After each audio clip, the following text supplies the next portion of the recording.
എന്നും പറയുന്ന പോലെ തന്നെ ഇതാ ഡ്യൂട്ടിക്ക് കയറിയിട്ടുണ്ട് കേട്ടോ. ഇന്നിതാ നമ്മൾ അർജുനേട്ടൻ കേട്ടോ. ആളെ ഒരുപാട് നാളായി കണ്ടിട്ട്. ഇന്ന് തിരുവമ്പാടി സൈഡിൽ കോൺക്രീറ്റ് ആയിരുന്നേ. അപ്പോൾ കോൺക്രീറ്റിന് വേണ്ടിയിട്ടായിരുന്നു ആൾ വന്നിട്ടുണ്ടായിരുന്നു കേട്ടോ.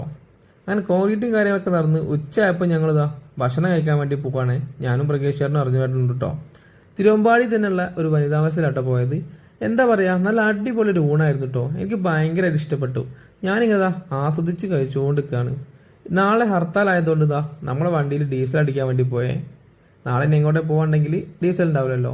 എൻ്റെ വരവും കാത്തൊരാളിതാ അവിടെ കാത്തു നിൽക്കുന്നുണ്ട് കേട്ടോ. ഇതാ നമ്മളെ കഥാനായകൻ. ഞാൻ വരുന്നത് കാത്ത് നിൽക്കായിരിക്കും കേട്ടോ വൈകുന്നേരം.